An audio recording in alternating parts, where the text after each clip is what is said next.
प्रभु यीशु मसीह का अति पवित्र नाम का महिमा हो। प्रभू येशू ख्रिस्ताच्या अति पवित्र नावाचा गौरव असो। आज नासिक मंडली के लिए वास्तव में आज का संदेश आप लोग के लिए एक रिवीजन है आणि नाशिक मंडळी करता आजचा हा जो संदेश आहे ही एक उजळणी आहे। हाँ, क्योंकि आपने फ्रंट में जो शीट देखा होगा तो आप समझ गए कि प्रकटीकरण का पुस्तक का एक विषय है, मैं लेना चाहता हूँ। आणि तुम्ही चार्ट बघितला त्यावेळेला तुम्हाला लक्षात आलं असेल की प्रकटीकरणाचा अध्ययन आहे।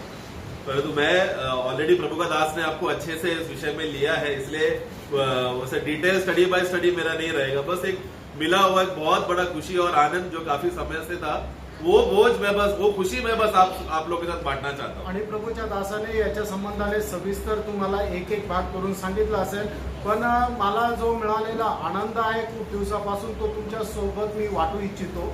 लोग खास रीति से आज का जो विषय जो अध्याय है 5वां अध्याय है, आणि आजचा जो अध्याय आहे तो 5वां अध्याय आहे। हम लोग ये प्रकाशित वाक्य का मैं विश्वास करता हूँ, ये अध्याय 4 और अध्याय 5 परमेश्वर कितना महान है और परमेश्वर कितना योग्य है उस विषय में बताता है। आणि प्रकटीकरण त्याचा 4 आणि 5 अध्याय हे आपल्याला सांगते की परमेश्वर किती थोर आणि महान आहे। उसके पहले का पहला 3 अध्याय जब हम पढ़ते समय में परमेश्वर किस रीति से मंडली से कार्य करता है वो बात को हम देखते हैं। आणि ते 1 ते 3 अध्यायामध्ये प्रभू मंडळीमध्ये कशा प्रकारे कार्य करू इच्छितो याच्या संबंधाने पाहिलं। और अध्याय 6 से आखिरी तक हम देखते समय में भूमि में बाकी अन्य जाति और इजरायली लोगों के साथ प्रभु कैसा कार्य करेगा वो बाकी का अध्यायों को हम देखते हैं। आणि 6 अध्यायापासून पुढे आपण पाहतो की प्रभू या पृथ्वीवर इस्रायल लोकांसोबत आणि इतर जातीच्या लोकांसोबत कशा प्रकारे कार्य करतो हे आपण पाहतो। लेकिन अध्याय 4 और 5 का खासियत ये है कि स्वर्ग में क्या हो रहा है वो वहां पर बताया है। आणि प्रकटीकरण 4 आणि 5 अध्यायामध्ये स्वर्गामध्ये काय होतं याच्या संबंधाने सांगितलेलं आहे। और वहां पर किस रीति से जीवित है सच्चा परमेश्वर का किस रीति से आराधना होता है उसका गंभीरता और सीरियसनेस वहां पर बताया है। आणि जिवंत परमेश्वराची आराधना कशा प्रकारे स्वर्गामध्ये चालतं याचं सविस्तर वर्णन त्या ठिकाणी केलेलं आहे। ये बात जब मैं पढ़ते समय में मुझे प्रभु को और अधिक धन्यवाद देने और प्रभु को और अधिक प्रभु का महिमा करने के लिए मेरे अंदर बोझ आने लगा। आणि हा भाग वाचल्यानंतर प्रभूला अधिक जास्त गौरव देण्यासाठी माझ्या मनामध्ये आलं। इसलिए मैं चाहता हूँ कि वो खुशी मैं आप लोग के साथ में बांटूं। आणि म्हणून माझी इच्छा आहे की तो आनंद मी तुमच्यासह वाटावा। हम लोग उसका 5वां अध्याय में आणि प्रकटीकरण त्याच्या 5व्या अध्यायामध्ये वर्स बाय वर्स मैं नहीं लूंगा, बस बीच जो बुके है 1 से 14 का पूरा उस विषय में पहला हम लोग उसका पहला और दूसरा वाक्य पहला वाक्य पढ़ेंगे। पहिलं वचन वाचा, प्रकटीकरण 5 अध्याय पहिलं वचन। जो सिंहासन पर बैठा था हाँ। मैंने उसके दाहिने हाथ में एक पुस्तक देखी जो भीतर और बाहर लिखी हुई थी और वह 7 मोहर लगाकर बंद की गई थी। हाँ, बस वहां पर उस पर शुरुआत में वहां पर हम देखते हैं कि मैंने देखा कि एक जन सिंहासन में बैठा है। आणि सुरुवातीला आपण असं पाहतो की एक जण सिंहासनावर बसलेला आहे। इसका बैकग्राउंड अध्याय 4 में दिया है आणि याचं जे बॅकग्राऊंड आहे ते 4 अध्यायामध्ये दिलंय। बहुत ही अद्भुत रीति से मनोहर रीति से ये परमेश्वर किस रीति से आराधना का योग्य है और वहां पर किस रीति से आराधना चल रहा है अध्याय 4 में हम देख रहे हैं। आणि परमेश्वर जो आराधनासाठी योग्य आहे ते कशा प्रकारे योग्य आहे आणि त्या ठिकाणी कशा प्रकारे आराधना चालते हे आपण पाहू शकतो। 4 का 2 पढ़ना। प्रकटीकरण 4 अध्याय 2 वचन वाचा। तुरंत मैं आत्मा में आ गया हाँ। और क्या देखता हूँ कि एक सिंहासन स्वर्ग में रखा है हाँ। और उस सिंहासन पर कोई बैठा है। देखो ये ऐसा ये वाक्य लिखा है कि स्वर्ग में एक सिंहासन रखा है, एक थ्रोन वाज सेट इन द हेवन। ये एक स्वर्गीय, ये साधारण स्वर्ग नहीं, स्वर्ग का सबसे ऊंचा स्तर है। उस ऊंचा स्तर में वहां पर वचन कहता है कि एक सिंहासन वहां पर रखा गया है। आणि स्वर्गाचा जो मध्य भाग आहे त्या मध्य भागामध्ये एक सिंहासन ठेवलेलं आहे और वहां पर एक जन उस सिंहासन में बैठा है आणि त्याच्यावर एक व्यक्ती बसलेला आहे। जानते हैं वो पिता परमेश्वर के बारे में कह रहे आणि हो। आपल्याला ठाऊक आहे ते पिता परमेश्वर संबंधाने सांगितलेलं बहुत आहे। लोग गलती से या गलत रीति से वो लोग यीशु मसीह है करके बोलते हैं, लेकिन ये यीशु मसीह के बारे में नहीं, पिता परमेश्वर के बारे में कह रहे हैं। आणि हे प्रभू येशू ख्रिस्त संबंध नाही तर पिता परमेश्वर संबंधाने म्हटलेलं आहे। और पहले बार पूरा बाइबल में मैं विश्वास करता हूं, क्योंकि यूहन्ना का पुस्तक पहला अध्याय जब हम पढ़ते समय में वहां पर यीशु मसीह खास रीति से एक बात कहता है कि पिता को किसी ने देखा नहीं, ना ही कोई देखेगा, सिर्फ एक ही जन पिता को देखा है, वो उसका गोद में बैठा हुआ प्रिय पुत्र प्रभु यीशु मसीह। आणि योहान त्याच्या पहिल्या अध्यायामध्ये प्रभू येशू ख्रिस्त स्वतः अशा प्रकारे सांगता की पित्याला कधी कोणी पाहिलं नाही आणि पाहणार नाही, फक्त एक मात्र जो त्याच्या मांडीवर बसलेला आहे तो त्याचा पुत्र. लेकिन प्रकाशित पुस्तक में हमें एक ऐसा भाग्य अवस्था मिल रही है कि पिता का सिंहासन वहां पर रखा गया है और वहां पर वो बैठकर अधिकार में वहां पर बताया जा रहा है. आणि प्रकटीकरणामध्ये आपल्याला अशा प्रकारे सौभाग्य मिळतं की पिता परमेश्वर त्या स्वर्गामध्ये ठेवलेल्या सिंहासनावर आपण बसलेला पाहू शकतो. उसका 4 का 4 पढ़ना. प्रकटीकरण 4 अध्याय 4 वचन वाचा. उस सिंहासन के चारों ओर 24 सिंहासन है हाँ. और इन सिंहासनों पर 24 प्राचीन श्वेत वस्त्र पहने बस बस बस बस वो सिंहासन का मूल्यता आप समझ रहे हैं. आणि त्या सिंहासनाचं महत्व तुम्हाला समजत आहे. हम लोग ये वाला चार्ट में हम देख रहे हैं, सिर्फ इतना ही चार्ट का बात देख रहे हैं, इसी में ध्यान रखेंगे हम. आणि एवढाच जो मध्य भाग आहे तो आपण पाहणार आहोत. तो ये है वो सिंहासन जो रखा गया है. आणि हे आहे ते सिंहासन जे ठेवलेलं आहे. यहाँ पर ये चित्र सही रीति से प्रेजेंट नहीं किया है. यहाँ पर लिखा है कि सिंहासन के चारों ओर, सिंहासन के आगे नहीं, सिंहासन को चारों तरफ से सर्कल में बैठे हैं 24 प्राचीन लोग बैठे हैं. आणि सिंहासनाच्या समोर नाही तर त्याच्या चहू बाजूने 24 प्राचीन लोक बसलेले ये आहेत. सिटिंग अरेंजमेंट बहुत जरूरी इंपॉर्टेंट है. आणि ही बसण्याची जी पद्धत आहे ती खूप और महत्वपूर्ण जान आहे. मैं सोच रहा था क्यों बाइबल में ऐसा लिखा है, उसका एक कारण भी है. हम आगे जैसे जाएंगे मैं बताता हूँ. आणि बायबलमध्ये असं का लिहिलं त्याचं एक कारण सुद्धा आहे. पुढे जाऊन आपण ते पाहूया. उसके बाद हम लोग वाक्य 5 में जब हम पढ़ते हैं, आणि 5 वचनामध्ये आपण जसं वाचतो, उस सिंहासन में से बिजलियां और गर्जन निकलते हैं और सिंहासन के सामने आग के 7 दीपक जल रहे हैं. हाँ. वे परमेश्वर की 7 आत्माएं हैं. तो देखो वहां पर सिंहासन के सामने वो डायरेक्शन बताया है. ये इधर एक्चुअली साइड में बताया है, लेकिन सामने है, सिंहासन के सामने दीपक जल रहे करके हम वहां पर देखते हैं. आणि सिंहासनासमोर 7 दिवट तिथं जळत आहे. और फिर वाक्य 6 जब हम पढ़ते समय में, आणि 6 वाक्य आपण वाचत असताना वहां पर और एक प्रकार का जीवियों को हम देखते हैं. वो लोग कहां पर है, देखो 6 में. और उस- सिंहासन के बीच में और सिंहासन के चारों ओर हाँ. 4 प्राणी है हाँ. जिनके आगे पीछे आंखें ही आंखें हैं. हाँ देखो ये सिंहासन के बीच में मतलब चारों ओर यहाँ पर क्या कर रहा है, चारों जो प्राणियां हैं, जो केरुबिन्स है, वो लोग क्या कर रहे हैं, वो सिंहासन का चक्कर काट रहे हैं. मतलब उसी चक्कर में आसपास, सिंहासन के आसपास है. आणि जे 4 करूब आहे ते सिंहासनाच्या गोल अशा प्रकारे ते फेऱ्या मारत आहे. तो मैं सोच रहा था, तो हम लोग ऐसी एक समानता का एक भाग, हम लोग सिमिलर भाग हम लोग ऐसे का पुस्तक 6वां अध्याय में हम पढ़ते हैं. आणि अशा प्रकारचा एक भाग यशा त्याच्या 6 अध्यायामध्ये आपण पाहू शकतो. वहां पर ये 24 प्राचीन लोग के बारे में वर्णन नहीं किया है. आणि त्या ठिकाणी 24 प्राचीन संबंधाने वर्णन नाही केलेलं. वहां पर ये 4 जीवियों के बारे में वर्णन नहीं किया है. आणि 4 जे करूब आहे त्याच्या संबंधाने वर्णन लेकिन नाही वहां पर केलं. साराफिन के बारे में 6 का 2 में क्या लिखा है, 6 अध्याय 2ऱ्या वचनामध्ये काय लिहिलंय, उसे ऊंचे पर सारा दिखाई दे. हाँ. उनके 6 पंख थे. बस बस बस. कहां पर दिखा, आणि कुठे दिसले, मतलब ऐशाया कहां से देख रहा था, आणि यशा कुठून पाहत होता, राइट, ऐशाया कहां से देख रहा था, लेकिन योहन्ना कहां से देख रहा था, वो स्वर्ग में योहन्ना सामने से देख रहा है. आणि योहान जो आहे तो समोरून पाहत होता. मैं बोला ये एंगल क्यों ऐसा लिखा है, उसका एक कारण है. आणि मग अशा प्रकारचा अँगल जो आहे तो का लिहिलाय त्याचं कारण आहे. ऐशाया नीचे से देख रहा था, आणि यशा जो आहे तो खालून पाहत होता. इसलिए सामने क्या है उसको दिखा नहीं, ऊपर क्या है वो दिखा. आणि समोर काय त्याला दिसलं नाही, वरती काय ते त्याला दिसलं. मैं प्रभु को ऐशाया का भविष्यवक्ता हमको लिख के दिया, बहुत धन्यवाद देता, क्योंकि ऐशाया ने अध्याय 6 लिखा नहीं होता तो सिंहासन के ऊपर क्या है हमको मालूम नहीं पड़ता था. आणि यशाने 6वा अध्याय लिहिला नसता तर सिंहासनाच्या वरती काय आपल्याला माहिती नसतं पडलं. सिंहासन के ऊपर लिखा है क्या हिंदी में,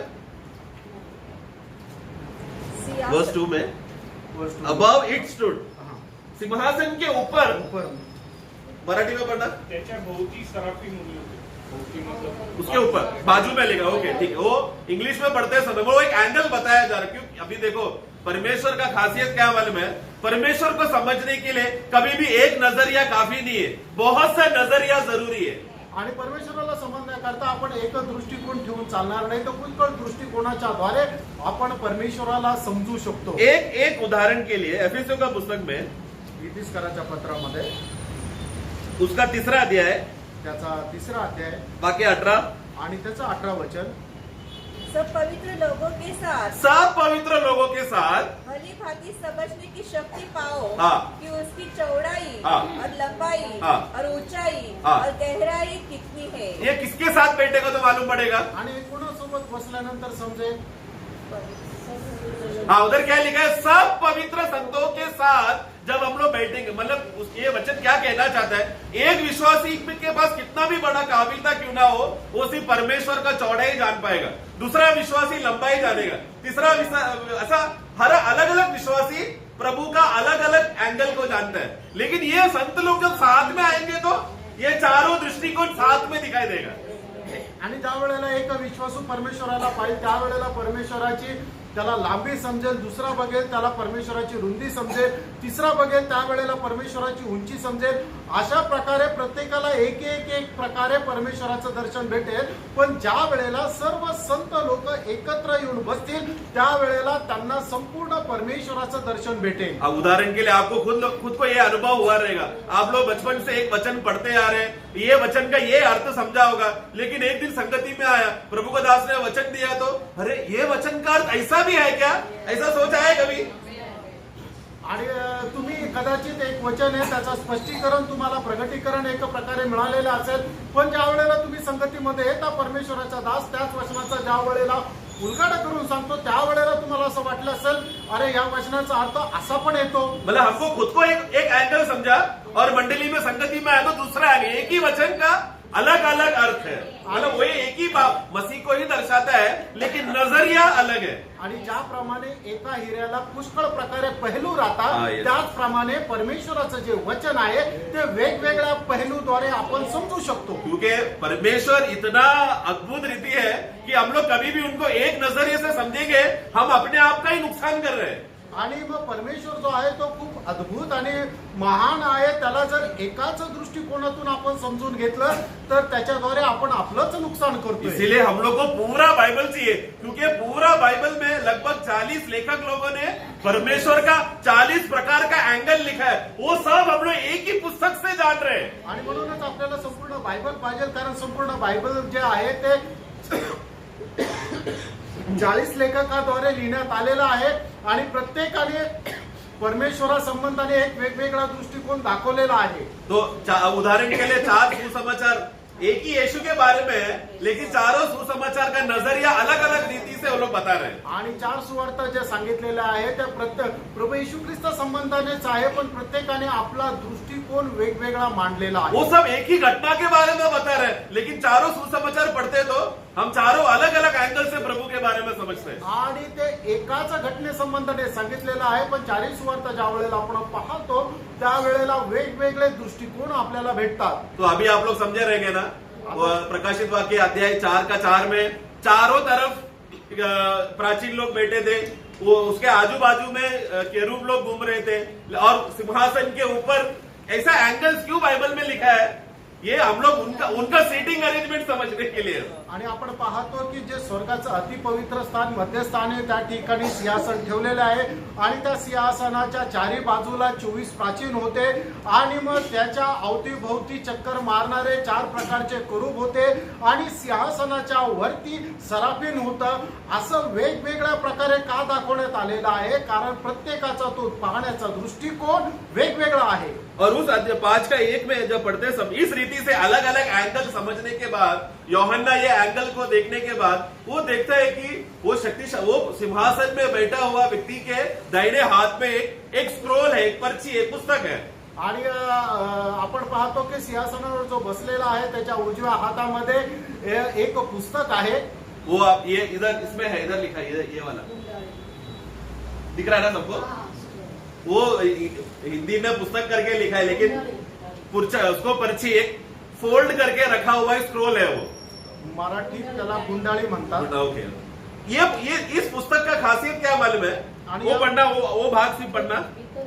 हाँ, भीतर भी लिखा है, बाहर भी लिखा है आणि पाठपोट साइडने लिहिलेला आहे। ये एक ऐसा एक पुस्तक जैसा एक पर्ची है, एक पन्ना है, या एक पुस्तक भी बोल सकते हैं उसको, क्योंकि उस जमाने में ये पर्ची को लोग पुस्तक ही बोलते। तो ये स्क्रोल एक ऐसा खास बात इसमें लिखा बातें हैं जो अंदर भी लिखा है बाहर भी लिखा है। आणि या गुंडाळीमध्ये काय आहे की त्याच्या पुढून आणि पाठीमागून दोन्ही बाजूनी लिहिलेलं आहे। तो ये और फिर ये पुस्तक ये इतना खास विषय में है जो कि हम लोग वहां पर नीचे अगला भाग हम पढ़ते समय में हम देखते हैं कि वहां पर जोर से वाक्य 2 पढ़ना। फिर मैंने एक बलवंत स्वर्गदूत को देखा। हाँ, ये एक नया कैरेक्टर है इधर अभी, एक बलवंत स्वर्गदूत। आणि एक सामर्थी स्वर्गदूत ये साराफीम या केरूब या 24 प्राचीन के बारे में नहीं बोल रहा है, ये एकदम बलशाली स्वर्गदूत है, ये अलग कैटेगरी का है। आणि 24 प्राचीन किंवा करूब किंवा सराफीन याच्या संबंधाने नाही, तर हा एक वेगळा खूप सामर्थ्यवान असा एक स्वर्गदूत आहे। मिखाइल भी हो सकता है, गब्रियल भी हो सकता है, या कोई और शक्तिशाली स्वर्गदूत है, लेकिन ये एकदम ये शक्तिशाली स्वर्गदूत जोर से कह रहा है कि जो ऊंचे शब्द से ये प्रचार करता था, हाँ। इस पुस्तक के खोलने और उसकी मोहरें तोड़ने के योग्य कौन है? बहुत बड़ा सवाल वहां पर पूछा जा रहा है। आणि या ठिकाणी खूप मोठा प्रश्न विचारला जात आहे। प्रियो, मैं आगे पीछे इसके ये पुस्तक का खासियत है कि आगे पीछे लिखा हुआ है, आणि या पुस्तकाचं वैशिष्ट्य हे आहे की त्याच्या पुढे आणि पाठीमागे लिहिलेलं और आहे। वाक्य 3 में अगर हम पढ़ेंगे तो वहां पर लिखा है कि 3 पढ़ना, परंतु न स्वर्ग में, ना स्वर्ग में, न पृथ्वी पर, ना पृथ्वी पर, न पृथ्वी के नीचे हाँ। कोई उस पुस्तक को खोलने हाँ। या उस पर दृष्टि डालने के योग्य निकला। पहला वो बड़ा शक्तिशाली स्वर्गदूत ने क्या बोला, आणि तो सर्व सामर्थ्य स्वर्गदूताने काय म्हटलं, वो क्या कह रहा है कि कोई इसको खोलने के लिए कौन है? कोई है क्या? आणि कोण योग्य आहे हे जे गुंडाळी आहे ती उघडण्यासाठी। लेकिन यूहन्ना कहता है कि खोलना छोड़ो, इसको देखने के लिए भी कोई योग्य नहीं है। आणि योहान या ठिकाणी असं म्हणत आहे ते उघडण्याचं तर सोडा, त्याला पाहण्याकरता सुद्धा कोणी योग्य तो नाही। ये क्या है ये पर्ची, ये क्या है ये पुस्तक जिसको स्वर्ग में भी कोई नहीं, पृथ्वी में भी कोई नहीं, पृथ्वी के नीचे के जीवी लोगों में भी कोई ऐसा जीवी है नहीं जो आके लेना छोड़ो देख भी नहीं सकता। आणि ती गुंडाळी अशी काय आहे की स्वर्गामध्ये नाहीये कोणी, पृथ्वीवर कोणी नाही आणि पृथ्वीच्या खाली पण कोणी योग्य नाहीये की ते उघडण्याकरता काय त्याच्याकडे पाहण्याकरता योग्य नाही। स्वर्ग और पृथ्वी में से जीवियों को चैलेंज करने के लिए बुलाया है, समझ सकता है, लेकिन पृथ्वी के नीचे के जीवियों को क्यों बुला रहे हैं? आणि स्वर्ग आणि पृथ्वीचे जे प्राणी आहेत त्यांना बोलवण्यात आलं होतं, पण मग पृथ्वीच्या खाली जे आहेत त्यांना का बोलवण्यात आलं? एक कारण है, त्याचं कारण आहे। हम लोग सबसे पहले बात हम लोग जब ऐसाया का पुस्तक में जब हम पढ़ते हैं, आणि यशाच्या पुस्तकामध्ये आपण जसं वाचतो उसका 38 का 18 में त्याचा 38 अध्याय 18 वचनामध्ये, क्योंकि अधोलोक तेरा धन्यवाद नहीं कर सकता, हाँ न मृत्यु तेरी स्तुति कर सकती है, हाँ, और कब्र में पड़े हाँ। वे तेरी सच्चाई की आशा नहीं रख सकते। अच्छा, कबर करके लिखा है वहां पर, एक्चुअली गड्ढा करके शब्द आना चाहिए। ओके, मैं उस विषय में लेते हैं। ऐसाया का पुस्तक में वहां पर देखो, ये पृथ्वी के नीचे वाला मतलब किसका जीवी को, कौन सा जगह को बोल रहा है वो? आणि पृथ्वीच्या खाली जे अधोलोक। आहे त्याला कशा संबंधाने वर्णन आहे तर ते अधोलोक। ये कब्र के नीचे के भाग को कहा गया है अधोलोक। आणि पृथ्वीच्या खालचा हा जो भाग आहे याला अधोलोक म्हटलेला आहे। यहां से भी जीवियों को अब पूछ रहा है कि तुम में से कोई अधिकारी है क्या, कोई योग्य व्यक्ति है क्या, कोई योग्य जीवी है क्या आके पर्ची लेने के लिए? आणि या ठिकाणच्या या प्राण्यांना सुद्धा विचारण्यात आलं की तुमच्यापैकी कोणी ही गुंडाळणी उघडण्याकरता योग्य आहे का? ये पाताल के विषय में या अधोलोक पाताल एक ही, और नरक ये एक ही शब्द है, बस अलग अलग भाषा में लिखा गया है। तो अधोलोक का खासियत क्या है कि वो एक ऐसा स्थान है, क्या लिखा है, शियोल कैनॉट, वो लोग कभी भी अधोलोक में रहने वाला जो भी है उनको कभी भी परमेश्वर को धन्यवाद नहीं दे सकता। ऐसा अवस्था का एक नरक का एक अवस्था है, पाताल का अवस्था। आणि अधोलोकाची अवस्था अशी आहे की ते अधोलोकामध्ये जे लोक आहेत ते कधी परमेश्वराचा धन्यवाद नाही देऊ शकत। वहां पर एक शब्द ऐसा आखिरी में आना चाहिए, for those who are down to the pit, और जहां पर जो गड्ढे में गिर चुका है उनको सत्य का आशा नहीं, ऐसा आना चाहिए। आणि जे त्या अधोलोकाच्या गड्ढा नहीं आया, आपने कब्र लिखा है ना, कब्र है, कब्र। देखो कब्र क्या है, इधर है, पाताल किधर है, उसके नीचे। लेकिन पाताल में गड्ढा, बहुत सारे गड्ढे हैं आणि पाताळामध्ये खूप खड्डे आहेत। गड्ढे बोला तो ये मैं कोई काल्पनिक बातें नहीं बता रहा हूँ, वचन के आधार पर बता रहा हूँ। आणि काय काल्पनिक नाही सांगत आहे, वचनामध्ये जे लिहिले तेच सांगतोय। हम लोग अय्यूब का पुस्तक में हिंदी में योगाच्या पुस्तकामध्ये हिंदी कैसा परिभाषा में कैसा आया हम पढ़ेंगे। 33 का 23 और 24 पढ़ेंगे। 33 त्याचं 23 आणि 24 33 का 23, 24। हाँ यदि उसके लिए कोई बिचौलिया स्वर्गदूत मिले हाँ जो 1000 में से एक ही है जो भावी कहे और जो मनुष्य को बताए कि उसके लिए क्या ठीक है, तो वह उस पर अनुग्रह करके कहता है उसे गड्ढे में जाने से बचा ले। क्या है? गड्ढा। यही गड्ढा शब्द कहाँ आना चाहिए था? यशायाह 38 में आना चाहिए कि गड्ढे में से कोई भी परमेश्वर को धन्यवाद या आशा का सत्य का उम्मीद नहीं रखता। आणि त्या अधोलोकाच्या खड्ड्यातून कुणीही परमेश्वराची स्तुती नाही करू शकत। ये गड्ढा मतलब क्या है मालूम है? ये गड्ढा वो स्थान है जहां पर धनवान जाकर गिरकर वेदना और दुख में रहकर वो रोने लगा। आणि हा जो खड्डा आहे अधोलोक जे आहे ते स्थान आहे की ज्या ठिकाणी तो श्रीमंत मनुष्य जाऊन यातना भोगत आहे। वो गड्ढे वो उस स्थान पे कैसा हम बता सकते हैं कि सचमुच एक गड्ढे में ही था करके? आणि कसं आपण सांगू शकतो की तो एका खड्ड्यात होता? उसने उसका उधर वाक्य पढ़ेगा तो उसका एंगल वहां पर देखेंगे। उसका 16 अध्याय लूका का पुस्तक 16 अध्याय वाक्य 23 पढ़ना। लूक 16 अध्याय 23 वचन। हाँ और अधोलोक में उसने हाँ पीड़ा में पड़े हुए अपनी आंखें उठाई। हाँ एंगल दिखा? कौन सा एंगल में हो? वो नीचे है, उसने ऊपर देखा। कौन है वो? हम जानते हैं उसको सुख लोक बोलते हैं ना, पैराडाइज, परदेसी। कब्र के नीचे का जगह है ये, सबसे नजदीक कब्र के नीचे है वो सुख लोक जो परदेसा हम बोलते हैं। उसके भी नीचे है अधोलोक या पाताल। मतलब वो किधर क्यों है? वो नीचे का स्तर में है, इसलिए उसको बाइबल में खड्डा बोला है। आणि अधोलोक जे आहे ते खाली आहे आणि म्हणूनच त्याला खड्डा म्हणण्यात आला। तो शियोल का परिस्थिति क्या मालूम है प्रियो? शियोल में जो जाएगा परमेश्वर का धन्यवाद दे नहीं सकता। और कोई अगर खड्डे में है तो उसको प्रभु का आशा, मतलब आज मैं यहाँ से बच के निकलूंगा करके ऐसा कोई आशा उसके अंदर नहीं है, क्योंकि वो एक नरक है, वहां से बाहर नहीं निकल सकता। आणि या अधोलोकामध्ये जो कोणी पडतो तो कधीही परमेश्वराची स्तुती करू शकत नाही आणि त्याला कधीही कुठल्या प्रकारची आशा राहत नाही की मी याच्यातून बाहेर निघेन। तो अय्यूब ये तत्व अय्यूब जानता था। आणि योबाला हे ठाऊक होतं। अय्यूब क्या बोल रहा है कि कोई बिचवाई करने वाला है क्या मेरे सामने? अगर बिचवाई करने वाला कोई रहेगा ना, मैं अधोलोक का गड्ढे से बच सकता हूँ। आणि माझ्याकरता कोणी मध्यस्थी करणारा जर असेल तर त्या अधोलोकाच्या खड्ड्यातून मी वाचू शकतो। और एक वाक्य पढ़ो, वही 33 अध्याय का, अय्यूब 33 का 27-28। योग त्याचा 33 अध्याय 27-28 वचन। वह मनुष्य लोगों के सामने गाने और कहने लगता है मैंने पाप किया हाँ। और सच्चाई को उलट पुलट कर दिया, हाँ। परंतु उसका बदला मुझे दिया नहीं गया। हाँ। उसने मेरे प्राण को कब्र में पड़ने से बचाया है। हाँ देखो उधर कब्र है, उधर भी गड्ढा आना चाहिए। इंग्लिश में पिट है ना, तो वो उधर ब्रैकेट में आप लोग लिख देना गड्ढा। जहां पर भी बाइबल में पुराने नियम में कब्र लिखा है, ब्रैकेट में गड्ढा भी लिख दो। कब्र भी गलत नहीं है, लेकिन कब्र बोला तो कौन सा है वो भूमि का एक स्तर है। भूमि से नीचे जाना है अभी हमको। तो भूमि से नीचे है पाताल में या अधोलोक का खड्डा। अधोलोक करके पूरा एक दुनिया है, अधोलोक में अलग अलग खड्डे हैं। आणि पृथ्वीच्या खाली जो अधोलोक म्हटलं जातं त्याच्यामध्ये वेगवेगळ्या प्रकारचे खड्डे आहेत। तो वहां पर अभी अय्यूब क्या बोल रहे हैं यहाँ पर? आणि या ठिकाणी योग काय म्हणत आहे? अगर मेरा पाप का छुटकारा अगर मेरा हो जाएगा तो मैं अधोलोक का खड्डे से मैं बच सकता हूँ। आणि पापांपासून मला जर मुक्ती मिळाली तर त्या अधोलोकाच्या खड्ड्यातून मी वाचू शकतो। वो धनवान ने क्या किया? आणि त्या श्रीमंताने काय वो केलं? अपने धन के बलबूते में अय्याशी किया।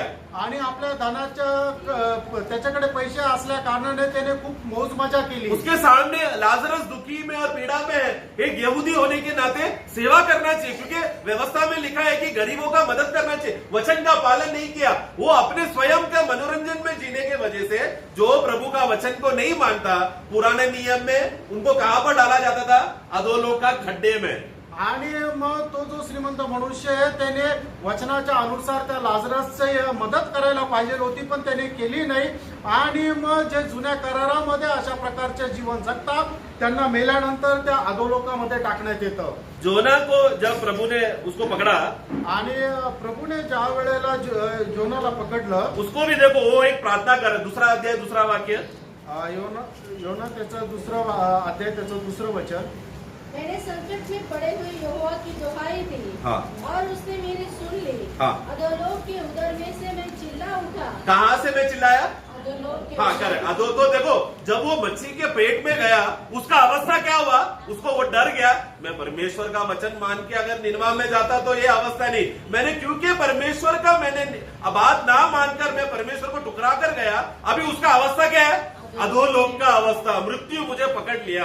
आणि मग त्याने परमेश्वराच्या आज्ञाचं पालन न करता तो निनवेला गेला नाही आणि म्हणून त्याला त्या माशाच्या पोटामध्ये राहावं लागलं आणि त्या ठिकाणी तो राहून असं सांगतो की ही माझी अधोलोकाची अवस्था आहे। अभी वो उस अवस्थे से प्रभु उसको बचा रहा है करके वाक्य 6 में देखो क्या लिखा है। आणि त्याच्या 6 वचनामध्ये काय लिहिलंय, मैं पहाड़ों की जड़ तक पहुंच गया था, मैं सदा के लिए भूमि में बंद हो गया था, तो भी हे मेरे परमेश्वर यहोवा, तूने मेरे प्राणों को गड्ढे में से उठाया। हाँ गड्ढा है, ये गड्ढा किधर है, पाताल। मतलब वो क्या बोल रहा है, मैं पाताल तक गया, अधोलोक में गया, लेकिन अधोलोक में मैं कहां पर पहुंच गया, मैं गड्ढे में, लेकिन प्रभु ने मुझे बचा लिया, नहीं तो वहां से कोई बचकर बाहर नहीं आ सकता। आणि मी त्या खड्ड्यामध्ये जाऊन पोहोचलो आणि पण प्रभूने मला वाचवलं, कारण का की दुसरं कोणीही आपल्याला त्या खड्ड्यातून वाचू शकत नाही। प्रियो देखो ये कैसा जगह है, अच्छा जगह है क्या, आणि ही चांगली जागा आहे का। अधोलोक में और एक जगह है, यहाँ पर फोटो में आया है एक, जो बंदी गृह में फंसा हुआ जो स्वर्गदूत, जो दुष्ट स्वर्गदूत, जिन्होंने अपना रास्ते से भटककर परमेश्वर के खिलाफ बहुत बड़ा पाप किया। आणि अधोलोकाच्या हे जे पाताळ आहे त्या पाताळाच्या बाजूला अजून एक खड्डा आहे, त्या खड्ड्यामध्ये काय आहे की जे स्वर्गदूताने परमेश्वराच्या विरोधात पाप केलं होतं त्यांना त्या ठिकाणी बंदिवान म्हणून ठेवलेलं आहे। ये खड्डे में सिर्फ मनुष्य को डाला जाएगा, आणि हा ज्या खड्डा आहे त्याच्यात फक्त मनुष्याला टाकण्यात ये खड्डे में सिर्फ पाप किए हुए स्वर्गदूतों को डाला गया है। आणि ह्या खड्ड्यामध्ये फक्त पाप केलेल्या स्वर्गदूतांना टाकण्यात आलं। शैतान के साथ वाला स्वर्गदूत नहीं है, वो लोग का तो न्याय बाकी है। आणि जे सैतानासोबत स्वर्गदूत आहे ते नाही, त्यांचा तर न्याय बाकी आहे। बल्कि उत्पत्ति का पुस्तक 6वां अध्याय में उधर जो स्वर्गदूत गिरे थे उनके बारे में कहा है। आणि उत्पत्तीचं पुस्तक त्याच्या 6 अध्यायामध्ये की ज्यांनी पृथ्वीवर ज्या चांगल्या चांगल्या स्त्रिया बघून त्यांच्याशी विवाह केला ते पतन पावलेले स्वर्गदूत। उसके अलावा एक तीसरा प्रकार का खड्डा है जो 1000 साल के लिए शैतान को डाला, आणि त्याच्यानंतर एक बॉटमलेस पिट, उसको ज्याला तळ नाहीये असा तो खड्डा आहे की ज्याच्यामध्ये सैतानाला टाकण्यात आलं। एक्चुअली ये चित्र में वो ये खड्डे का अर्थ बताया नहीं है, आणि या चित्रामध्ये त्या खड्ड्याचा अर्थ सांगितलेला वहां पर नाही। हम जानते हैं ना प्रकाश, वो आप लोग को वाक्य मालूम है, मैं इसलिए नहीं लिया। 19वां अध्याय में पहला वाक्य है ना, सॉरी 20 का एक पढ़ना, प्रकटीकरण 20 अध्याय पहिलं वचन। फिर मैंने एक स्वर्गदूत को स्वर्ग से उतरते देखा, हाँ जिसके हाथ में अतांग कुंड की कुंजी। हाँ देखो, अतः कुंड की पूंजी, वो कुंड करके जो है इंग्लिश में पिट लेगा, पिट मतलब एक ऐसा खड्डा जिसके नीचे जमीन नहीं है, नीचे गिरते जा रहा है, आणि असा खड्डा की ज्याला तळच नाहीये। हाँ तो शैतान को अगर किसी को ऊपर से गिराएगा कभी नीचे पहुंचेगा, आणि मग वरतून जर कोणाला ढकललं तर तो खाली कधी पोहोचेल, कितना टाइम में नीचे पहुंचेगा, आणि किती वेळात तो खाली पोहोचेल। प्रियो ये फर्स्ट फ्लोर से जंप किया 2 मिनट में पहुंच गया, वैसा खड्डा नहीं है ये। आणि फर्स्ट फ्लोर मधून खाली उडी मारली 1 मिनिटामध्ये ते खाली पोहोचला असा तो खड्डा नाहीये। मतलब शैतान को जब यहाँ पर फिर अगला वाक्य में लिखा है वो शैतान को फिर वो गड्ढे में तो वो तभी गिरा, तो कितना समय तक गिर रहा है नीचे, आणि मग त्याला पाडल्यानंतर किती वेळेपर्यंत तो खाली पडत आहे। वो सदमा समझ रहे आप, शैतान के जीवन में आया हुआ सदमा समझ रहे हो आप, आणि सैतानाच्या जीवनामध्ये आलेला तो प्रसंग तुम्ही समजत आहात का? सीरियसली समझ रहे हो, आणि त्याचं गांभीर्य समजत आहात का? हमारा मन में समझने वाली बात नहीं है। आपल्या कल्पनेमध्ये येणारी ती गोष्ट वो नाही। 1000 साल जातियों को वो भरमाए ना, उसको ऐसा जगह पर डाला, वो गिरते जा रहा है, 1000 साल तक गिरते जा रहा है। फिर प्रभु ने मतलब बाद में उसका दरवाजा खोला, तब वो बाहर आया 1000 साल के बाद। आणि मग त्याला त्या खड्ड्यामध्ये टाकल्यानंतर 1000 वर्ष तो पडतच आहे, आणि मग ज्या वेळेला त्याचं तोंड उघडण्यात आलं त्यावेळेला 1000 वर्षानंतर तो बाहेर आला। ये कौन ये जगह, ये खड्डा किसने बनाया, हा खड्डा कुणी बनवला? प्रभु ने बनाया ना, और कौन बनाया? शैतान के पास ताकत है ऐसा बनाने के लिए, शैतान के पास ताकत रहता तो पहले दिन ही बाहर निकलता था ना, 1000 साल क्यों उसमें जाके बैठेगा? आणि हा खड्डा बनवण्याचं सामर्थ्य सैतानाकडे नाहीये, त्याच्याकडे जर असतं तर मग तो पहिल्याच दिवशी बाहेर आला असता, 1000 वर्ष कशाला राहील? प्रियो, सब कुछ परमेश्वर ने बनाया है। आणि कारण सर्व काही देवाने बनवलं. जो दिखता है, जो नहीं दिखता है, जो अदृश्य है, सब कुछ सामर्थ अधिकार सब परमेश्वर ने बनाया है। आणि जे आपल्याला दिसतं, जे दिसत नाही, जे दृश्य आहे, जे अदृश्य आहे, ते सर्व काही परमेश्वराने बनवलं. तो अभी जब आवाज आ रहा है कि कोई भूमि के नीचे से कोई है क्या जीवी, कौन आएगा? आणि मग पृथ्वीच्या खाली कोणी असा प्राणी आहे का, असा आवाज आला त्यावेळेला कोणामध्ये ते सामर्थ्य आहे की ती गुंडाळणी उघडण्याचं? प्रियो, ऐसा किसको है? क्योंकि एक्चुअली वो स्वर्ग तक जाने के लिए किसी के पास अधिकार नहीं है, इसलिए वहां पर लिखा है कि किसी को देखने को भी योग्यता नहीं है। आणि म्हणून त्या ठिकाणी असं लिहिलं की ते गुंडाळणी बघण्याचं सुद्धा कोणामध्ये योग्यता नाहीये. वो कौन नहीं देख सकता? आणि कोण नाही पाहू शकत? ये अधोलोक की जीविया और वहां के पापी लोग, वो लोग पुस्तक में क्या है वो लोग कुछ भी खोज, क्योंकि वो लोग समझ ही नहीं सकता, अलग ही स्तर में हो रहा है ये बात। आणि अधोलोकामध्ये पडलेले यातना भोगत असणारे जे पापी लोक आहेत ते अजिबात त्याच्याकडे पाहू शकत नाही आणि त्याला समजू शकत नाही. फिर मैं सोचा शायद पृथ्वी में कोई अच्छा लोग रहेगा। आणि मग मी विचार केला पृथ्वीमध्ये कोणी असेल. वचन में क्या लिखा है रोमियो का पुस्तक में कि धर्मी एक भी नहीं, कोई भी परमेश्वर का आज्ञा को वचन को पालन नहीं करता, सब पापी है। आणि रोमकराच्या पत्रामध्ये त्याच्या 3ऱ्या अध्यायामध्ये काय म्हटलेलं आहे की एकही नीतिमान नाही, प्रत्येकाने पाप केलं आणि देवाच्या गौरवाला अंतरले. और जिनको लगता है जो योग्य है, क्या वो लोग पुस्तक ले सकते हैं क्या? आणि मग ज्यांना असं वाटतं की ते योग्य आहे ते गुंडाळणी उघडू शकतं का? इसके अलावा हम लोग इब्रानी का पुस्तक 11 अध्याय में पढ़ते समय में वो विषय ले रहा है, बस आप लोगों को मालूम है वहां पर विश्वास के वीरों का नाम लिखा गया है। आणि इब्रिकराचं पुस्तक त्याच्या 11 अध्यायामध्ये जे विश्वासामध्ये शूरवीर आहे त्यांची यादी त्या ठिकाणी आहे. उनमें से कौन योग्य है पुस्तक लेने परमेश्वर के हाथ से? आणि त्याच्यापैकी कोण योग्य आहे परमेश्वराच्या हातातून ते गुंडाळणी घेण्यास योग्य? इब्रानियों का पुस्तक 12:1-2 पढ़ना। इब्रिकराचं पत्र 12 अध्याय 1 आणि 2 वचन वाचा. इस कारण जबकि गवाहों का ऐसा बड़ा बादल हाँ। हमको घेरे हुए है, हाँ। तो आओ हाँ। हर एक रोकने वाली वस्तु हाँ।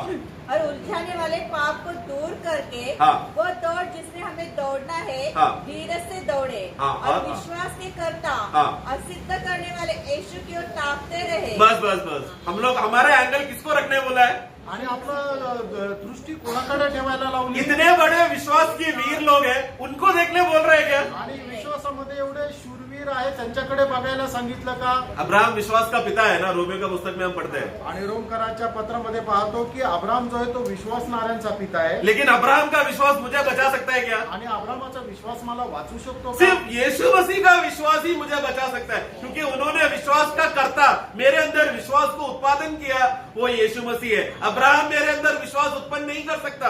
आणि विश्वासाचा कर्ता फक्त प्रभू येशू ख्रिस्तच आहे की ज्याने आपल्यामध्ये विश्वास निर्माण केला. अब्रामाने आपल्यामध्ये विश्वास निर्माण नाही केला. हम लोग हमेशा वचन पढ़ के बोलते हैं हमें दाऊद जैसा बनना है, अब्राहम जैसा बनना है, दानियल जैसा बनना है, दानियल जैसा प्रार्थना करना। प्रियो, लेकिन वो सब हमें बचाए। अभी मैं मुझ पापी को, दानियल अच्छा आदमी है, मैं उस पर विश्वास करता हूँ बोले तो मुझे बचाएगा क्या दानियल? वो एक अच्छे हमारे आदर्श जरूर है, हम लोग उनसे कुछ सीख सकते हैं, लेकिन उनको हम लोग प्रभु नहीं बनाना, उनको हम लोग मूर्ति नहीं बनाना। आणि आपण म्हणतो की आपल्याला अब्रामाप्रमाणे व्हायचंय, दानियालाप्रमाणे व्हायचंय, मोशेप्रमाणे व्हायचंय, पण याच्यापैकी कोणीही आपलं तारण नाही केलेलं.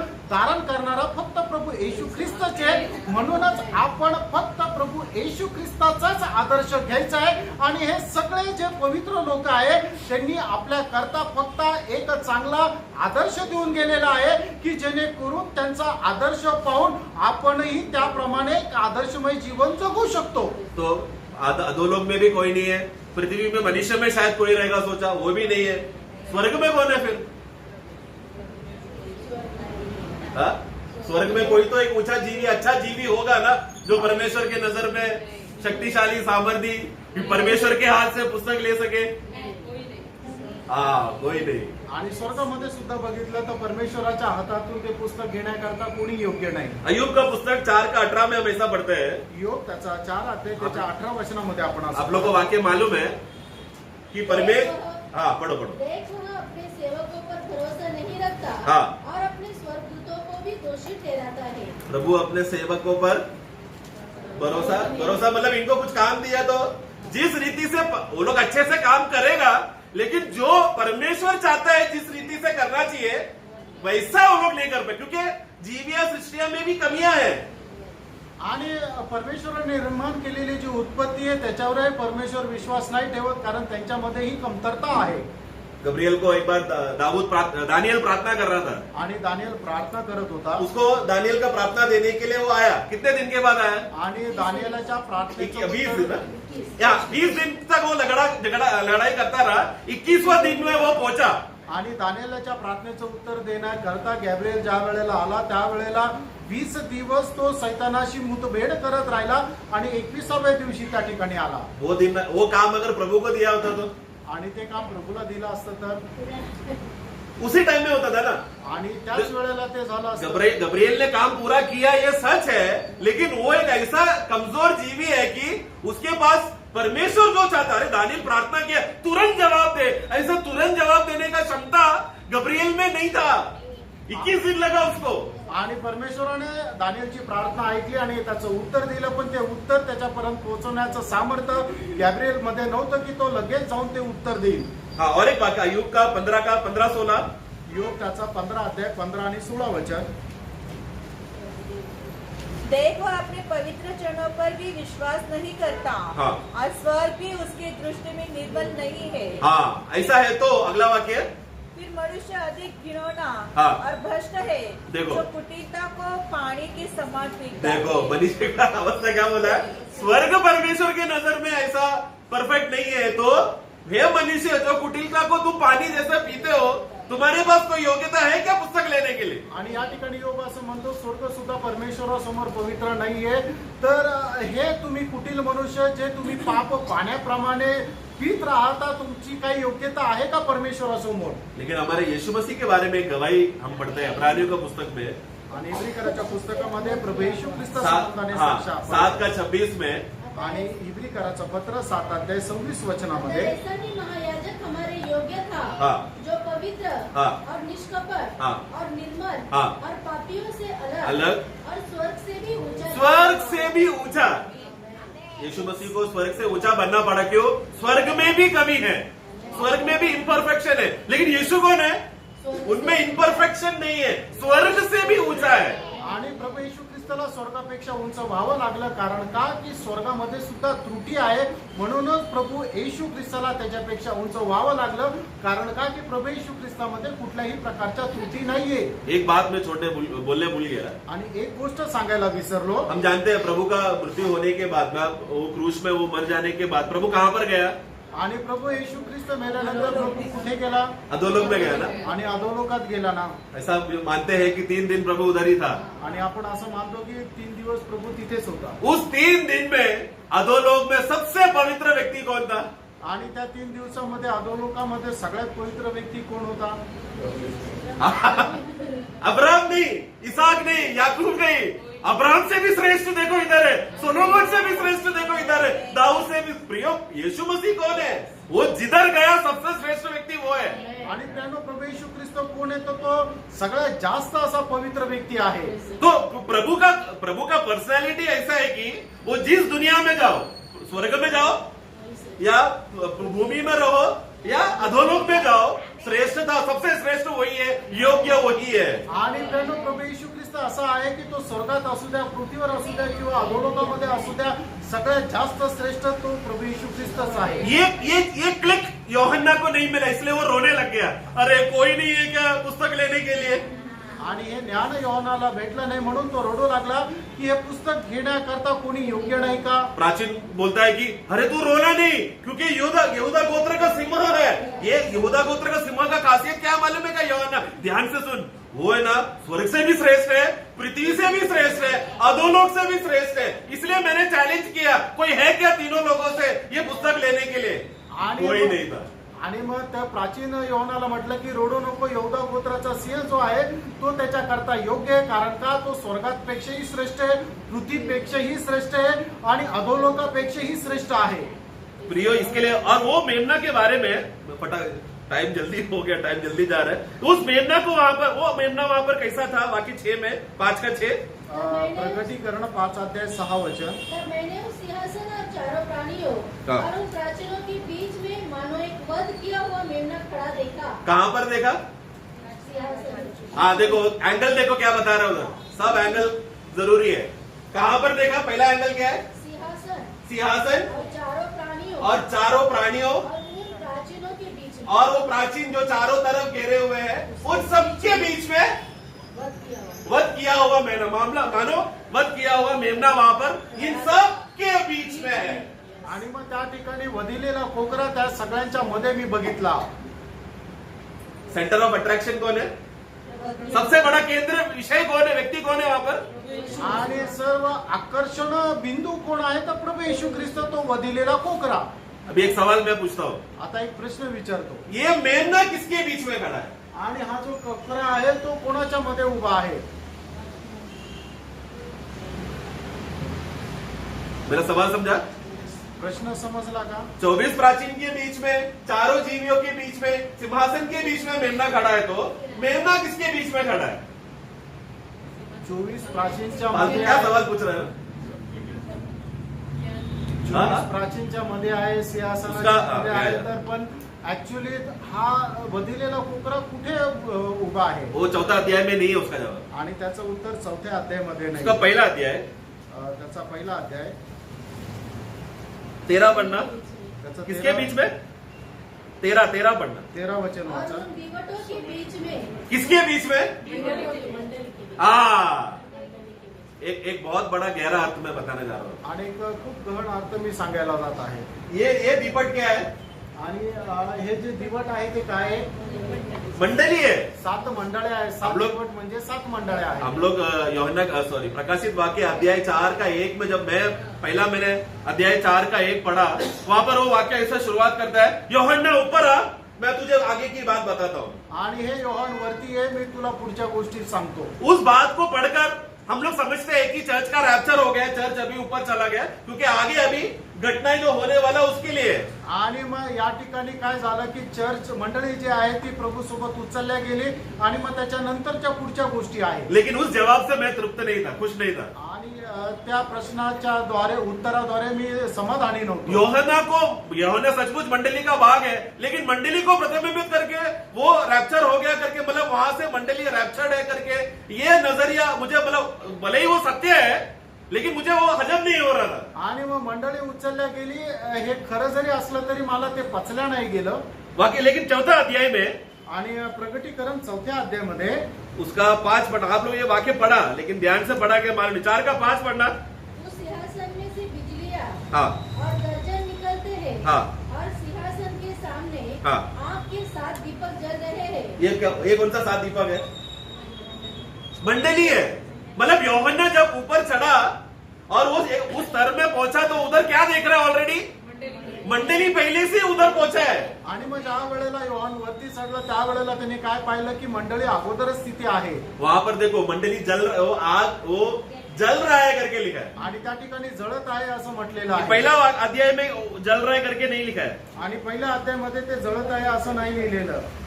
बढ़ना उसका 1 का 13। और उन 13 दीवटों वचन के वाचा। बीच में देखो वहां पर इंग्लिश में ना लैम्प स्टैंड बोला है वहां पर। आणि मग त्या ठिकाणी मग दिवट असं म्हटलेलं आहे। दीवट का स्टैंड भी है। हा, समय। स्टैंड देखो, ये जो है ना, ये सब दीवटों का स्टैंड है। इधर ये जो लिखा है ना, 7 शाखा का वाला, ये इसको स्टैंड बोलते हैं, लैम्प स्टैंड है। आणि मग दिवा लावण्याची जी समय आहे ती। हाँ, लेकिन चौथा अध्याय में पढ़ेंगे ना, वहां पर लैम्प स्टैंड नहीं बोला है, सिर्फ लैम्प बोला है, सिर्फ दिया पोचा। आणि मग 4थ्या अध्यायामध्ये पाहतो तर मग तो जो दिवा आहे तो समय मध्ये नाहीये, तर फक्त दिवा असं और म्हटलं वो जलने की दशा में पहुंचा। बोलो क्या दिखाना चाहता है? अभी तुम लोग भूमि के स्तर में नहीं, तुम लोग जलकर ज्योतिमय होकर स्वर्गीय स्तर में पहुंचे हो, तुम लोग रैप्चर हो गए हो। आणि आता तुम्ही पृथ्वीवर नाहीये, तर तुम्ही आता एक जळण्याच्या स्वरूपामध्ये आहात, तर तुम्ही रूपांतर झालेले आहात, तुम्ही प्रकाशमान झालेले आहात। आप लोग समझ गया, मैं विश्वास करता हूँ। आणि टाइम की वजह से मैं थोड़ा स्पीड में जा रहा हूँ। आणि तुम्हाला समजलं असं मी विश्वास करतो। तो यूहन्ना ने उस समय में वो रैप्चर हुआ मंडली को देखा। आणि रूपांतरित झालेल्या मंडळीला योहानाने पाहिलं। पहला अध्याय में उसने क्या देखा? मसीह उस दीपट के स्तर पर, स्थान पर खड़ा है, बीच में खड़ा है। आणि मग पहिल्या अध्यायामध्ये काय पाहतो की मंडळी जी आहे ती समयवर आहे। प्रियो, अगर मंडली को प्रभु अगर स्वर्ग में जाएगा तो रैप्चर के टाइम में प्रभु क्या किया?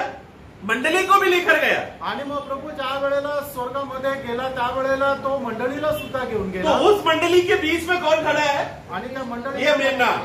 मंडळीच्या मध्ये कोण उभा आहे तर तो पोकरा. इसलिए अभी मेरा सवाल समझा? आणि म्हणून तुम्हाला आता मेमना किसके बीच में खड़ा है? आणि पोकरा कोणामध्ये आहे?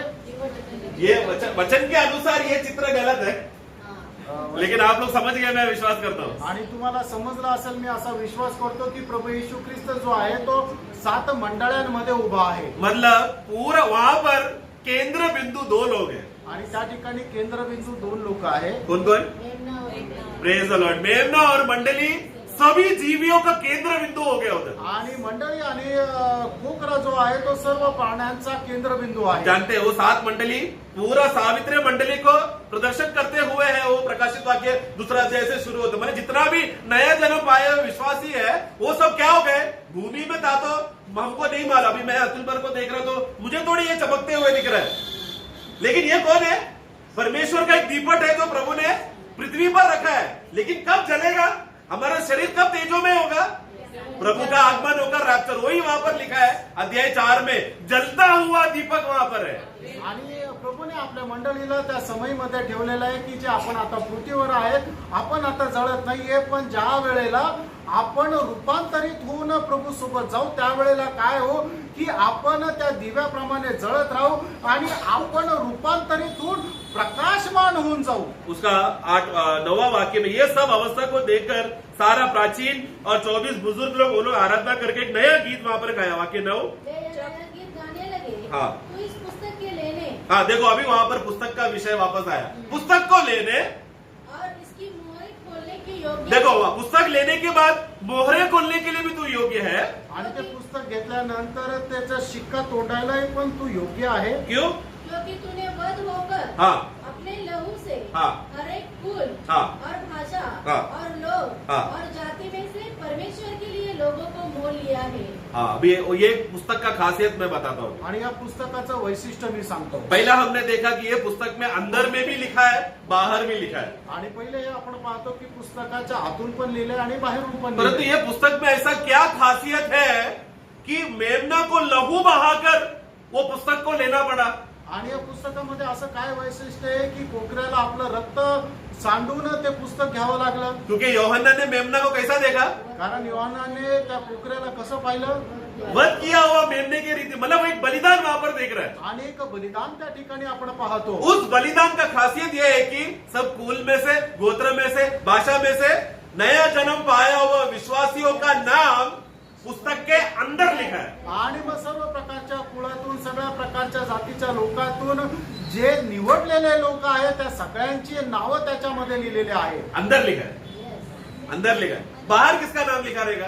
आणि बाहेर कोणाचे नावं लिहिलेले आहे? क्योंकि आप लोग ये आपने स्क्रोल देखा हो क्या पता नहीं, ये ऐसा पर्ची बंद करने के बाद 7 मोहर जब लगाते हैं, वो मोहर को बंद करने का टाइम वो मोहर कहाँ लगाते हैं मालूम है? बाहर लगाता है।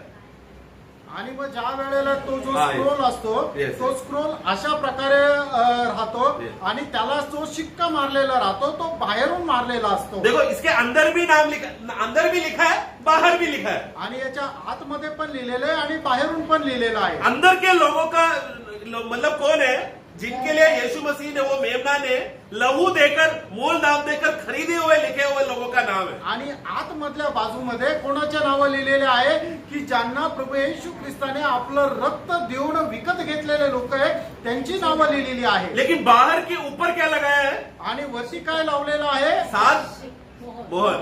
आणि 7 शिक्के आहे. जैसे जैसा एक एक मोहर खोलने लगा, क्या हो गया? आणि जसं जसं एक एक शिक्का उघडू लागला तसं तसं काय झालं? यस, मतलब पृथ्वी पर न्याय आने लगा। आणि मग पृथ्वीवर न्याय येऊ लागला. तो उसका मतलब क्या है? याचा अर्थ काय? बाहर किसके बारे में लिखा है? आणि बाहेरून जे लिहिलंय ते कोणा संबंधाने? जो जिसके ऊपर न्याय आने वाला है उनका नाम बाहर लिखा है। जो प्रभु यीशु मसीह के लहू से खरीदा गए हैं उनका नाम अंदर लिखा है। आणि मग जे प्रभू येशू ख्रिस्ताच्या रक्ताच्या द्वारे विकत घेतलेले आहे त्यांची नावं त्याच्या आतमध्ये लिहिलेली आहे आणि ज्यांच्यावर न्याय येणार आहे त्यांची नावं बाहेरून लिहिलेली आहे. इन दोनों में से सुरक्षित कौन है? आणि या दोघांपैकी सुरक्षित कोण आहे? अंदर क्यों मालूम है? सुरक्षित, वो सुरक्षित रख के मोहर डाल दिया। आणि त्यांना सुरक्षित करून त्याला शिक्का लावण्यात आला. फिर पिता परमेश्वर ने बोला, आणि मग पिता परमेश्वराने म्हटलं, भूमि में से, अधोलोक में से और स्वर्ग में से बुलाओ किसी को, ये मोहर कोई खोल सकता है क्या? आणि मग पृथ्वीमधून अधोलोकामधून स्वर्गामधून कोणाला बोलवा की हा शिक्का कोणी तोडू शकतं का? कोई नहीं. कोणी नाही. क्यों? कौन योग्य कौन है? आणि मग योग्य कोण आहे? क्योंकि अधोलोक में भी सबसे श्रेष्ठ अति पवित्र, भूमि में भी सबसे श्रेष्ठ अति पवित्र, स्वर्ग से भी अति पवित्र श्रेष्ठ सिर्फ यीशु मसीह, वही योग्य है. आणि स्वर्गामध्ये, पृथ्वीमध्ये आणि अधोलोकामध्ये सर्वात श्रेष्ठ आणि अति पवित्र फक्त आणि फक्त प्रभू येशू ख्रिस्त आहे. हम लोग यूहन्ना का पुस्तक उसका 3रा अध्याय लेना नहीं, 19वां वाक्य में ऐसा लिखा है, योहान 3 अध्याय 19 वचनामध्ये असं लिहिलंय, न्याय विधि इसके लिए है कि ज्योति जगत पर आया लेकिन लोगों ने अंधकार को प्रेम किया. आणि न्यायाचं कारण हे आहे की प्रकाश जगामध्ये आला पण लोकांनी अंधारावर विश्वास ठेवला. तो मतलब प्रभु यीशु मसीह क्रूस पर मरते समय में 2 बात का गारंटी हुआ है. आणि प्रभू येशू ख्रिस्त वधस्तंभावर मारण्याच्या वेळेला 2 गोष्टीची निश्चितता झाली. पहला गारंटी है कि जो कोई भी प्रभु यीशु मसीह पर विश्वास करेगा उनके ऊपर न्याय नहीं, लेकिन जिसने विश्वास नहीं किया उन लोगों को न्याय पक्का है. आणि पहिली गोष्ट ही आहे की ज्यांनी प्रभू येशू ख्रिस्तावर विश्वास केला त्यांचा न्याय होणार नाही, आणि ज्यांनी प्रभू येशू ख्रिस्तावर विश्वास ठेवला नाही त्यांचा न्याय निश्चित आहे. न्याय ये नहीं कि तुम लोग ने अधर्म काम किया, तुमने खून किया, तुम लोग ने झूठ बोला, गाली दिया, लेकिन न्याय इसके लिए क्योंकि तुमने एकमात्र सच्चा परमेश्वर का पुत्र पर विश्वास नहीं किया. आणि न्यायाचं कारण हे नाही की तुम्ही खून केला, चोरी केली, पाप केलं, तर न्यायाचं कारण हे आहे की परमेश्वराच्या एकुलत्या एक पुत्रावर तुम्ही विश्वास नाही केला. तो जल्दी पढ़ना, यूहन्ना 3:18.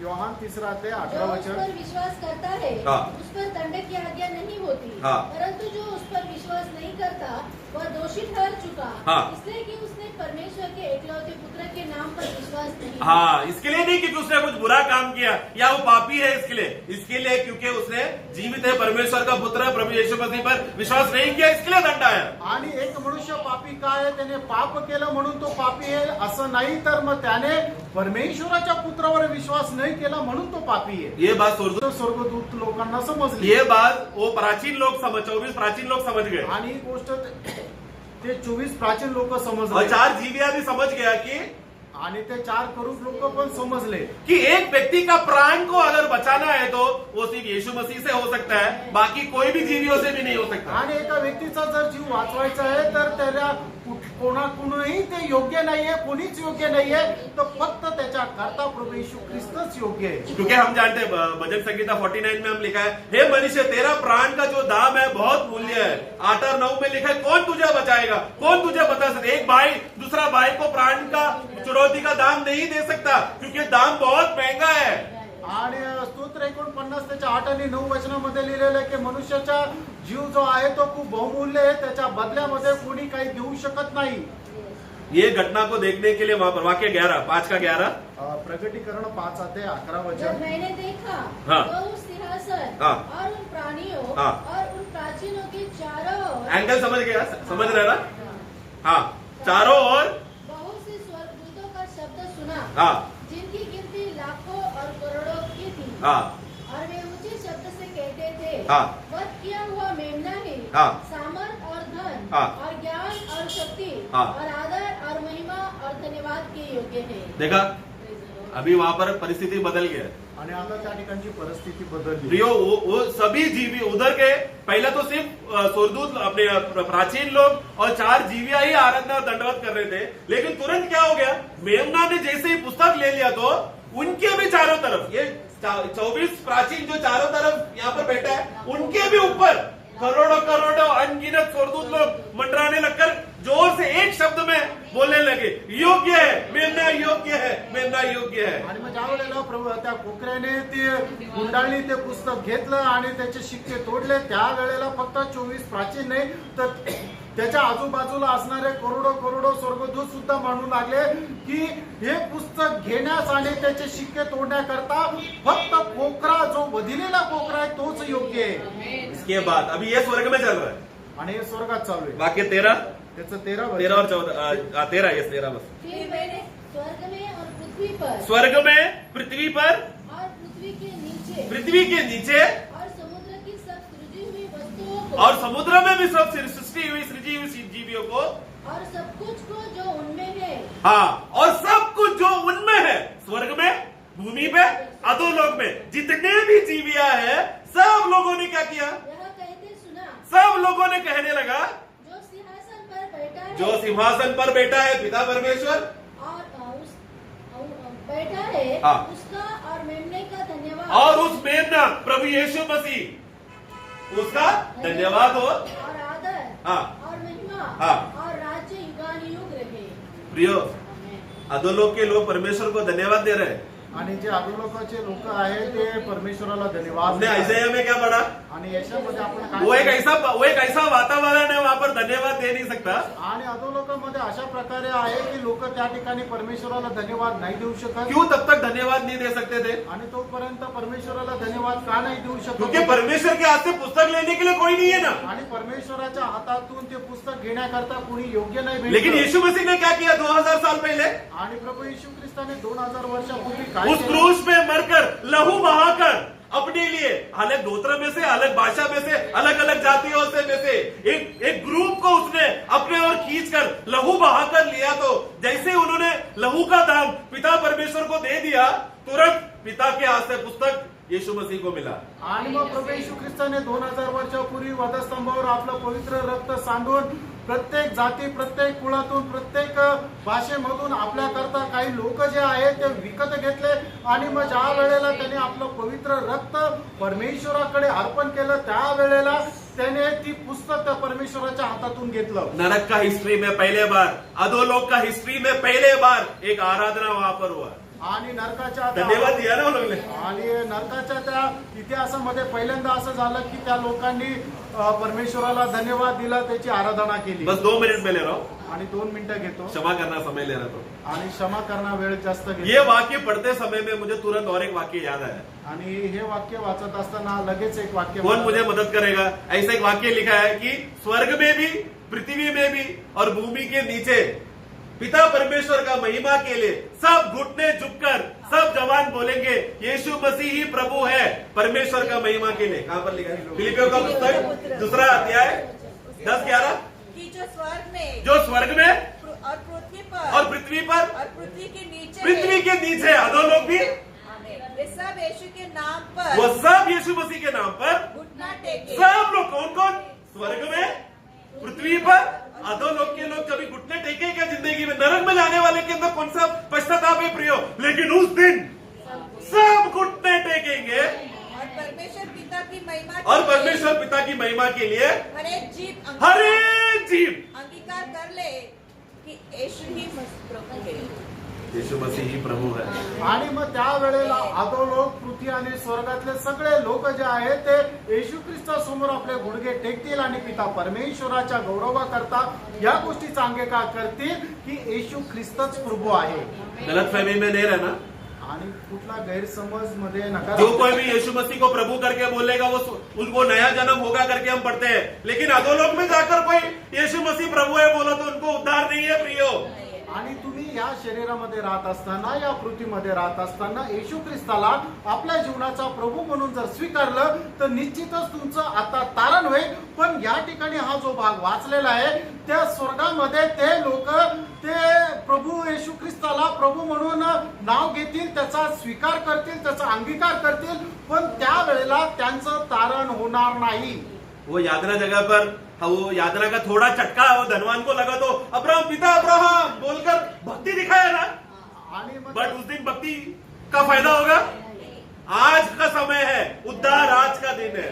आणि आज तो तारणाचा दिवस आहे. आज तुम्ही येशू ख्रिस्ताला आपला प्रभू म्हणून स्वीकारा, तर मग त्या यातना भोगण्याच्या ठिकाणी तुम्ही जाणार नाही.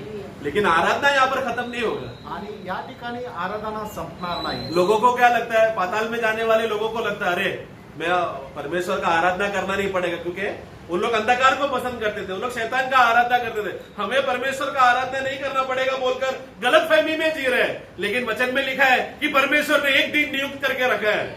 आणि परमेश्वराने एक दिवस नेमून ठेवलेला वो आहे. ऐसा दिन है कि जहां पर स्वर्ग के लोग और भूमि के लोग और अधोलोक सब लोग घुटने में आकर उस महान परमेश्वर और प्रभु यीशु मसीह को देखकर बोलेंगे क्या अद्भुत कार्य किया, और धन्यवाद देंगे उस दिन. आणि मग तो एक दिवस असा येणार आहे की स्वर्गाचे, पृथ्वीचे आणि अधोलोकाचे सर्व लोक येऊन प्रभू येशू ख्रिस्तासमोर गुडघे टेकतील आणि मग त्याला प्रभू म्हणून स्वीकारतील आणि त्याचा जयघोष करतील. हम लोग कहाँ रहेंगे? आपण कुठे राहू मंडली किधर है? आणि मंडळी कुठे राहील? प्रभु मंडली के साथ. जो जो आदर, सम्मान, इज्जत, गौरव, प्रशंसा यीशु मसीह को मिल रहा है, हम लोग जो प्रभु का देह है, प्रभु का शरीर है, हम लोग उसमें सहभागी होंगे. हम लोग यीशु के ऊपर नहीं जाना, हम लोग सहभागी रहेंगे. आणि मग जो आदर, सन्मान आणि गौरव प्रभू येशू ख्रिस्ताला भेटणार आहे त्या सगळ्यांमध्ये आपण सहभागी राहू. कारण का? आपण प्रभू येशू ख्रिस्तामध्ये राहू. आज निर्णय लेना, आज तुम्ही निर्णय घ्या. आपको नरक में जाकर प्रभु को धन्यवाद देना है या प्रभु के साथ साथ मिलकर सभी लोगों का धन्यवाद स्वीकारना है?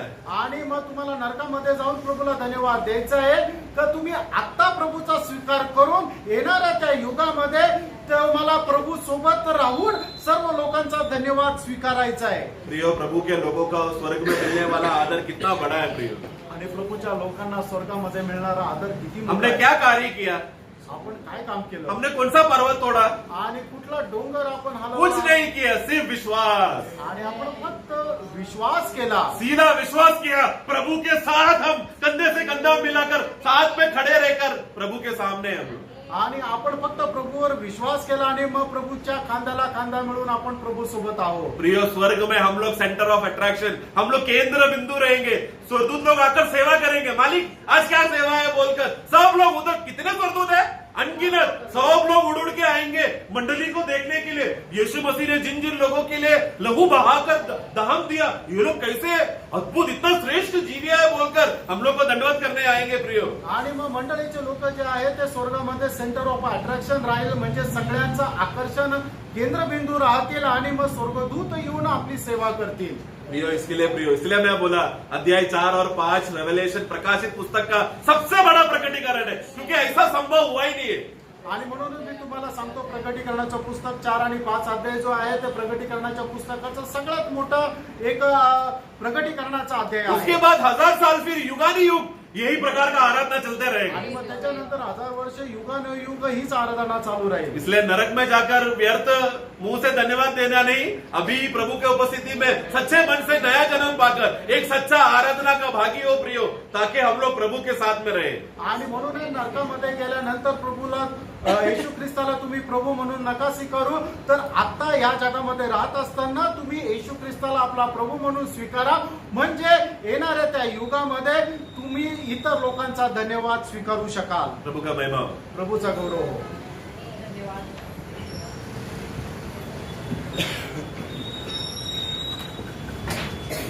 Praise Lord.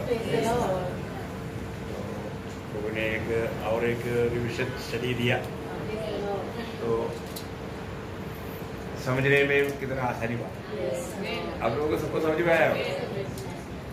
मतलब सबसे बड़ी बात योग्य कौन है ना. ये दुनिया में हम किसी प्रकार का आदर भी पाने के योग्य नहीं. जो भी करता है तो किसको देना चाहिए? प्रभु को देना चाहिए. और हमने देखा के 4 अध्याय पिता का आराधना है और 5 अध्याय पुत्र का आराधना है. तो ये दोनों बात श्रेष्ठ है. अभी ये योग्य, आपको मालूम है दुनिया के लोग मानव वर्शिप चाहेगा, आराधना चाहेगा, और जो प्रभु किसी को नहीं देगा. क्योंकि आपको सबको मालूम है यशायाह नबी की किताब उसका 42 अध्याय का 8 वचन में प्रभु ने स्वयं कहा है. यशायाह 42 का 1, मैं यहोवा हूँ, हाँ। मेरा नाम यही है, हाँ। अपनी महिमा में दूसरे को न दूंगा, हाँ। और जो स्तुति मेरे योग्य है हाँ। वो खुदी हुई मूर्तों को न दूंगा. देखा, मतलब ये दुनिया में अगर कोई मानव प्रशंसा लेना चाहेगा, प्रभु बोलता मैं नहीं दूंगा. लेकिन लेने के लिए 2 जन कोशिश किया. कौन कौन आपको याद है? पुराना नियम में भी एक, नया नियम में भी एक. कौन है? पुराना नियम में नेबूकदनेस्सर. सही बात है. दानियल की किताब 4 अध्याय उसका 30-31 वचन. दानियल 4 अध्याय का 30-31. क्या यह बड़ा बेबीलोन नहीं है हाँ। जिसे मैंने अपने बल हाँ। और सामर्थ्य राजनिवास होने को हाँ। और अपने प्रताप की बढ़ाई के लिए बसाया है। हाँ। यह वचन राजा के मुंह से निकलने भी न पाया था हाँ। कि आकाशवाणी हुई, हाँ। हे राजा नबूकदनेस्सर, हाँ। तेरे विषय में आगे निकलते है, हाँ। राज्य तेरे हाथ से निकल गया। 34 उन दिनों की बीतने पर मुझ नबूकदनेस्सर ने अपनी आंखें स्वर्ग की ओर उठाई हाँ। और मेरी बुद्धि फिर जो की त्यों हो गई। देखा, पर आया हुआ गलती का तुरंत सजा मिला है। होने का मतलब अगर कोई इंसान अगर महिमा लेना चाहे, हम लोग हमारे जीवन में है ना, कभी भी प्रशंसा लेने के लिए यत्न नहीं करना, कोशिश नहीं करना, क्योंकि हम योग्य नहीं। अभी नया नियम में कौन है? हाँ, देखा, हेरोदा मतलब प्रेरितों का 12 अध्याय का 23 उसी क्षण हाँ। प्रभु के एक स्वर्गदूत ने उसे तुरंत मारा, हाँ। क्योंकि उसने परमेश्वर को महिमा न दी। देखा, हेरोदा ने परमेश्वर को महिमा नहीं दिया, महिमा लेना चाहा, लूटना चाहा, इसलिए मतलब स्वर्गदूत ने उसको मारा और वो कीड़ा पड़कर मर गया। मरने के बाद कीड़ा पड़ता है, पर यहाँ पर उल्टा उसको कीड़ा पड़कर मरना पड़ा, है ना। तो बोलने का अर्थ क्या प्रियो, हमारे जीवन में जाने अनजाने आज हम संगठनाओं में क्या देखते मालूम है? मसीह संगठनाओं में या मसीह धर्म में वो लोग मानो अपने आप को बड़ा करके मानो एक प्रकार आराधना लेता है या प्रशंसा लेता है, वो पाप है। प्रभु बिल्कुल नहीं चाह रहे बात है। अभी pastor, reverend, right reverend, reverend, ये सब आदर स्वीकार रहे। यीशु मसीह ने क्या बोला? मत्ती उसका 23 अध्याय, मतलब एक दो बात बोल करके खत्म करेगा। हाँ, उसका 8 से 12। परंतु तुम रब्बी न कहलाना, हाँ। क्योंकि तुम्हारा एक ही गुरु है, हाँ। और तुम सब भाई हो। हाँ। पृथ्वी पर मतलब इसका मतलब ये कितना बड़ी बात है, Yes, है ना। सत्य वचन सिखाना भी, amen, amen. अपने आप को बढ़ाने वाला बात, है ना। मतलब वो बात बिल्कुल प्रभु का इच्छा से बाहर है, वो एक धोखा है। और भी आगे 12 तक बढ़िए। पृथ्वी पर किसी को अपना पिता न कहना, हाँ। क्योंकि तुम्हारा एक ही पिता है। अभी आपको मालूम है उन लोगों को क्या बोलता है? फादर को फादर बोलता है, फादर बोलता है। इधर कई लोग मुझको भी फादर बोलता है, मेरे को डर लगता है भाई, वो बचने वाला मुझे हमेशा फादर बोलता है। मैं उसको बोला भाई ऐसे मत बोलना है, क्या बताओ। मतलब ये एक दुनिया का लोगों का एक रीति है, पर क्योंकि वो दुनिया के लोगों को देखा ना, उधर इधर का फादर बोला था। मतलब अभी ऐसा आम लोग इसलिए अपने को पास्टर भी बोलता था ना, मैं कितना बोल करके विद्धि करके फिर भी आज एक आधा लोगों के मुंह से निकल जाता है, क्योंकि उसमें क्या होता, उसमें प्रभु का नियम से वो खिलाफ हो जाता। ऐसा प्रभु नहीं चाहता, क्योंकि हमारे जीवन में जब लूका 16 अध्याय का 15 वचन वाला बहुत अनोखा वचन है, मैं आपको इस संदर्भ में पढ़ाना चाहूंगा। लूका 16 अध्याय का 15 वचन। उसने उनसे कहा, तुम तो मनुष्यों के सामने हाँ। अपने आप को धर्मी ठहराते हो, हाँ। परंतु परमेश्वर तुम्हारे मन को जानता है, हाँ। क्योंकि जो वस्तु मनुष्य की दृष्टि में महान है, हाँ। वह परमेश्वर के निकट भूमि थी। हाँ, देखा, मनुष्य की दृष्टि में, मनुष्य की रीति में लोग सोचता, तो इसलिए ऐसा लोग प्रभु की बातों को सही रीति में नहीं मानेगा। उसका एक शक्ति चेतावनी यूहन्ना का सुसमाचार में प्रभु ने दिया। यूहन्ना का सुसमाचार 5 अध्याय उसका 44 वचन, यूहन्ना 5 अध्याय का 44। तुम जो एक दूसरे से आदर चाहते हो, हाँ, देखा, तुम एक दूसरे से क्या चाहता? आदर चाहता। देखो, भाईचार का प्रेम देने वाला बात अलग है, वो आदर की बात नहीं है, परंतु यहाँ पर जो आदर चाहता और आगे और वो आदर जो जो एकमात्र परमेश्वर की ओर से है नहीं चाहता। हाँ, देखा, हमें कौन आदर करना चाहिए? प्रभु ने बोला, जो मेरा आदर करेगा मैं उसका आदर करेगा। प्रभु की ओर से हमें वो आदर पाना। और ये दुनिया की यात्रा में कभी भी कोई भी किसी प्रकार हमको सम्मान नहीं किया बोलकर कभी दुखी नहीं होना, क्योंकि सम्मान का योग्य कौन है? सिर्फ एक। आखिर एक और वचन रोमियो उसका 11 अध्याय है, उसका 36 वचन। क्योंकि उसी की ओर से और उसी के द्वारा उसकी ओर से और उसकी द्वारा और उसी के लिए सब कुछ है। उसके लिए सब कुछ है। उसकी महिमा युगानुयुग होती उसके ही सिर्फ महिमा युगानुयुग होते रहे। प्रियो, सबसे बड़ी बात है पिता और पुत्र। हम देखा है ना, पिता का सिंहासन में पुत्र भी है। अभी पुत्र ने हमें वायदा दिया, जैसे हमें विजय पा करके पिता के साथ पिता का सिंहासन में बैठा, वैसे जो विजय पाएगा वो मेरे साथ मेरे सिंहासन में बैठेगा। क्या पदवी है, इतना बड़ा बात है। अभी वो बात और वो सिंहासन तक समझना एक साधारण बुद्धि में आने वाला बात नहीं।